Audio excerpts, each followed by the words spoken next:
Nandito ang West Ballers, handa nang lumaban sa court. Umiliyap, sabay kakain ng suman, dribble sa kaliwa, crossover naman sa kanan, magdadom sa ring, itataas ang pangalan. Yo, ito na akin ang ipapakilala, mga all-stars na feeling dakila, bola sa kamay, pero sandok ang hawak pag nasa bahay. Mga takot sa asawa, pero sakot sila ang bida. Ang unang player, sa kanya wala forever, si Glenn P na hindi marunong mag-crossover. Pero wag ka, ang tibay ng kanyang kahak, kahit naka-fast break ka na, siguradong pabalyain ka. Ang second player, hindi siya nagti-turnover, pangalan niya ay Glenn Arvin, pero hindi siya si Marvin, mas awig niya si Raymart, sa coach siya ang siga. Ang third player, parang bulldozer, no di boy ang pangalan, magaling sa buzzer beater, pero malakas kumain, kaya ang bigat, mahirap itulak, mahirap din kabigin. Ang fourth player, siya ay blockbuster, pangalan niya ay Peter, kailan lang siya ay nag-birthday. Sa test wabe, wala akong masabi, tira lang ng tira, basta na libre. Ang panglimang player, siya ay isang pinaka-older, bae ang pangalan kung magsuot ng uniform ay proper. Kahit matanda na nagpa-fast break pa, siya ay isa sa commissioner ng aming liga.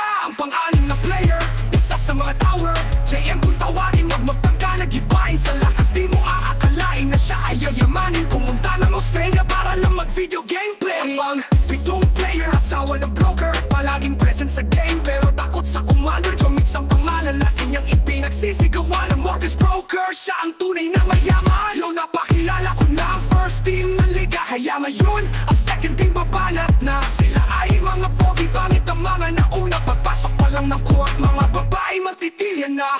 Ito na ang pangwalong player, siya ay joker, Makoy ang pangalan ng handsome lover.